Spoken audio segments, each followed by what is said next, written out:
एक और बड़ी जानकारी आपको बताएं, बच्चों की वैक्सीन पर इस वक्त का सबसे बड़ा ब्रेकिंग इनपुट है, क्योंकि स्वदेशी कंपनी बायोलॉजिकल ई लिमिटेड को शर्तों के साथ ट्रायल की मंजूरी दे दी गई है। ये मंजूरी सब्जेक्ट एक्सपर्ट कमेटी की रिपोर्ट पर डीजीसीआई ने दी है।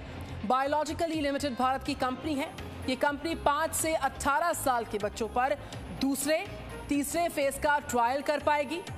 देश भर में 10 जगहों पर ट्रायल किया जाएगा।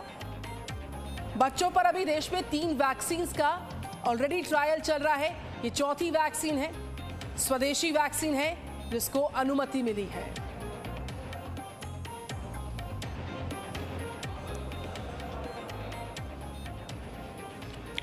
तो देश भर में 24 घंटे में कोरोना संक्रमण के केसेस कितने आपको बताते हैं।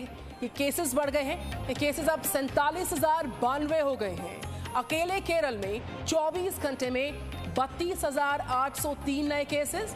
कोरोना के नए केसेस का 70% अकेले केरल से है। कोरोना के एक्टिव केसेस की संख्या है 3,90,000 के करीब।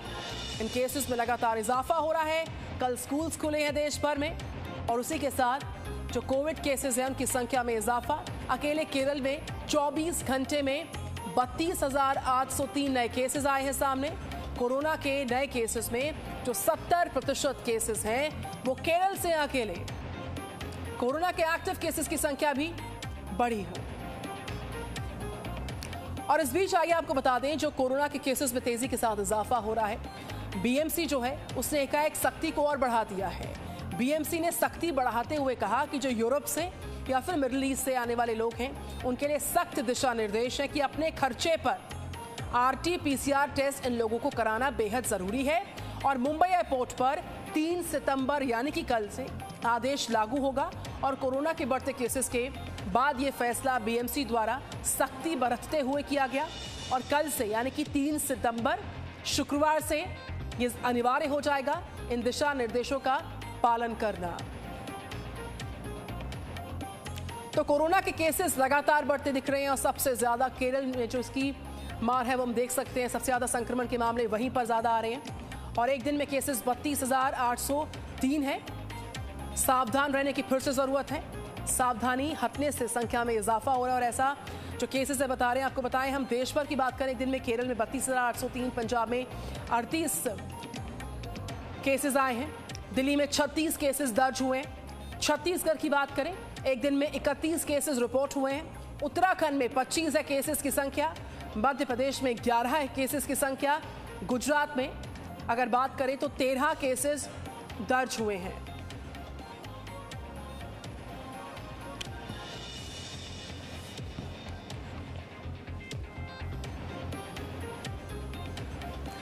तो सावधान रहने की दरकार है। कोविड केसेस में तेजी के साथ इजाफा ये बताने के लिए काफी है कि 2 गज दूरी अब भी जरूरी, मास्क पहनना हमारे लिए आपके लिए अब भी जरूरी है। इस बीच हम हमारी संवाददाता का रुख करते मेरे साथ पूजा मक्कड़ जुड़ चुकी हैं इस वक्त, और साथ ही साथ राजीव रंजन मुंबई से रिपोर्ट करें। पहले पूजा के पास जाएंगे। पूजा, सबसे पहले कोविड के केसेस में जो इजाफा हो रहा है, और 70% केसेस जो पूरा टोल देखा जाए उसमें केरल से आ रहे हैं, तीसरे लहर की आशंका को तेजी के साथ दर्शाते हुए क्या वाकई में ये आंकड़े बता रहे हैं कि पूरा देश जो है लगातार तीसरी लहर की तरफ बढ़ता हुआ? सबसे पहले इस पर आपका इनपुट चाहूंगी पूजा मक्कड़। देखिए निधि, अभी जो मामले आपने बताया कि कुल मिलाकर 47,000 के करीब मामले आज भारत में रिपोर्ट हुए हैं। कुछ दिन पहले तक ये आंकड़ा 25,000 भी चला गया था। पिछले 1 महीने के अंदर ही ये फ्लक्चुएशन हम देख रहे हैं, कभी 25,000, कभी 30,000, कभी 40,000, और आज 47,000 रिपोर्ट हुए हैं। तो अगर हम औसत देखें तो औसत अभी भी भारत में 40,000 मामलों का बना ही हुआ है। थोड़ा ऊपर थोड़ा नीचे मामले आते हैं, लेकिन फिर हम 40,000 के ग्राफ के आसपास पहुंच जाते हैं। इससे हमें यह समझ में आता है निधि कि दूसरी लहर ही अभी गई नहीं है, और जिस तीसरी लहर की हम बात कर रहे हैं शायद हम उसमें प्रवेश कर चुके हों। क्योंकि केरल की अगर बात करें तो केरल सबसे ज्यादा मामले रिपोर्ट कर रहा है, लेकिन हमें यह भी देखना होगा कि केरल सबसे ज्यादा टेस्टिंग भी कर रहा है। अगर भारत में पूरी जगह पर इसी तरह से टेस्टिंग होने लगे तो हो सकता है कोरोना का ग्राफ काफी ज्यादा आगे बढ़ जाए। तो अब हमें ये सूरत मान लेनी चाहिए कि कोरोना ना तो गया है ना कहीं जाने वाला है। अब ये पैंडेमिक से एंडेमिक की स्टेज है, यानी कि जैसे हम स्वाइन फ्लू के केसेस देखते हैं, जैसे हम डेंगू और मलेरिया के केसेस देखते हैं, उसी तरह से कोविड के केसेस भी कुछ कम और कुछ ज्यादा आते जाते रहेंगे। ये लोगों के ऊपर है और ये केरल जैसे राज्यों के ऊपर भी है कि जहां पर ये मामले ज्यादा रिपोर्ट हो रहे हैं हैं, वहां पर कितनी ज्यादा सख्ती बरती जाती है ताकि ये जो आंकड़े हैं इनको बहुत ज्यादा बढ़ने से रोक दिया जाए और जो ग्राफ है वो 47,000 पर ना आकर 25,000 के आसपास लटके और फिर धीरे धीरे नीचे आ जाए।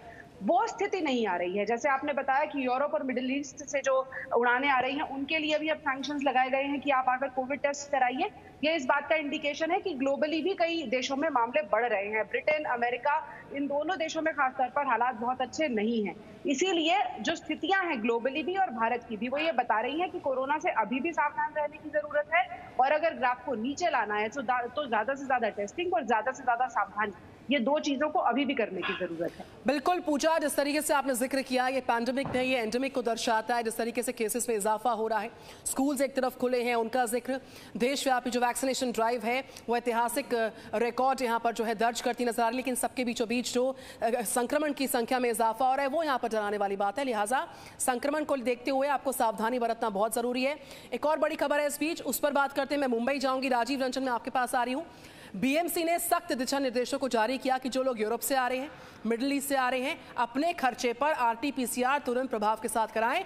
ये नए दिशा निर्देश कल से लागू होंगे। तैयारी कैसी इन दिशा निर्देशों को लेकर मुंबई में, राजीव रंजन? देखिए, जिस तरीके से बीएमसी ने दिशा निर्देश जारी किया है, बीएमसी ने दिशा निर्देश जारी करने के पीछे जो कारण है उसे एक बार जरूर जान लें कि जिस तरीके से कोविड की जो सिचुएशन है, यानी कोविड के संक्रमण की जो संख्या है वो मुंबई में भी बढ़ती जा रही है। पिछले कल और आज के आंकड़े में अगर देखा जाए तो 92 लोगों की प्रतिशतता बढ़ी है, यानी 92 लोग नए कोविड पेशेंट की तरफ से आए हैं। अगर महाराष्ट्र में है तो लगभग 298 लोग आए हैं। जिस तरीके से पिछले दिनों ये जरूर कहा गया था कि कोविड पर अब नियंत्रण की बात हो रही है, लेकिन अब वो बात नहीं कही जा रही है कि जिस तरीके से बीएमसी ने सख्त निर्देश जारी किए हैं कि न केवल 8 देश, जिसमें यूके है, चाइना है, बर्मिंघम है और इसके बाद जो साउथ अफ्रीका के जो देश हैं उन पे, इसके अलावा यूरोप के कई सारे जो देश हैं उन पे प्रतिबंध लगाया गया है कि वहाँ से आने वाले जो भी लोग हैं उन लोगों को यहाँ आरटी-पीसीआर टेस्ट कराना ही होगा। इसके लिए बीएमसी ने खास तौर पर व्यवस्था की है, यानी जो एयरपोर्ट पर है वो अधिकारी भी होंगे, फिर भी उनको सेल्फ डिक्लेरेशन फॉर्म भी भरना होगा। जो लोग जहां से आएंगे वो सेल्फ डिक्लेरेशन फॉर्म भरना होगा और उनकी आरटी-पीसीआर टेस्ट वहां कराई जाएगी। इसके अलावा पहले भी अगर वो जहां से फ्लाइट कर रहे हैं वहां से भी उनको आरटी-पीसीआर टेस्ट लेकर, यानी एक सर्टिफिकेट लेकर आना होगा और यहाँ उन्हें अपने खर्चे पर, यानी उनके खर्चे पर यहाँ आरटी-पीसीआर टेस्ट कराई जाएगी, जो कि रैपिड भी होगी और जो कि अलग तरीके से भी देखा जाएगा। अगर उनमें कहीं भी ऐसे लक्षण पाए जाएंगे तो उन्हें भी सेल्फ खर्चे पर उन्हें 14 दिन के क्वारंटाइन किया जाएगा, इंस्टीट्यूशनल क्वारंटाइन किया जाएगा। अगर वो घरों पर रहना चाहते हैं तो उन्हें क्वारंटाइन किया जाएगा। इस तरह की व्यवस्थाएं की गई हैं। यानी जाहिर है कि जो 8 देशों के अलावा जो 3 महादेश जो निर्देश किए गए हैं उनमें भी उनसे वहां या उस दिशा से होने वाले कोई भी यात्री यहाँ आता है, वहां से ट्रांजिट होकर भर कोई यात्री आता है तो उसे भी आरटी-पीसीआर टेस्ट कराना बेहद जरूरी है। अब इस लिहाज से जो तैयारियां हैं, राजीव, ये वो अहम बातें हैं जिनका ख्याल रखना बेहद जरूरी है। 3 सितंबर यानी कि कल शुक्रवार से दिशा निर्देश जो है बीएमसी द्वारा जो जारी किए गए हैं वो लागू होंगे। इस बीच एक और बड़ी जानकारी है। ये खबर दरअसल ये है कि जो एक्सपर्ट्स कमेटी है उसकी रिपोर्ट पर डीजीसीआई ने बायोलॉजिकल ई लिमिटेड, भारत की जो कंपनी है, स्वदेशी कंपनी है, उसको अनुमति दी है ट्रायल के लिए। इस खबर पर मैं बेहतर तरीके से जान पाऊंगी। अब पूजा मक्कड़ मेरे साथ है। पूजा, 5 से 18 साल के बच्चों पर ये चौथी कंपनी है जिसको ट्रायल की अनुमति सशर्त मिल पाई है। ये शर्तें क्या क्या हैं, आप समझाएं बेहतर तरीके से पूजा मक्कड़।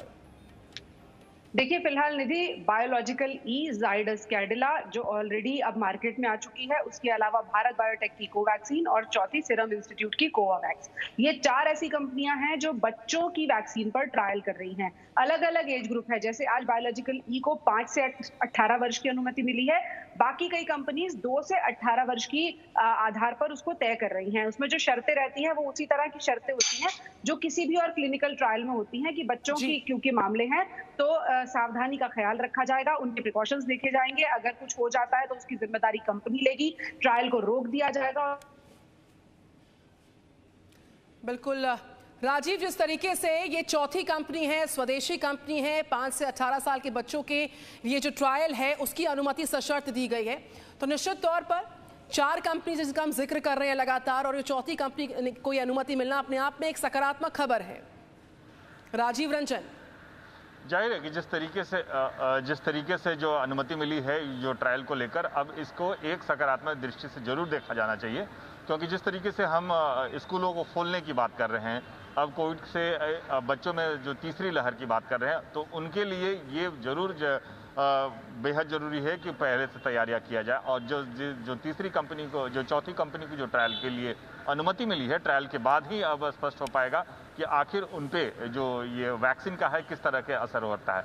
लेकिन ये सकारात्मक खबर जरूर कही जा सकती है, क्योंकि अपने ही देश की ये चार कंपनियां में चौथी कंपनी है जिसे इस तरह के ट्रायल मिला है। यानी ये अपने आप में एक अहम फैसला भी हो सकता है।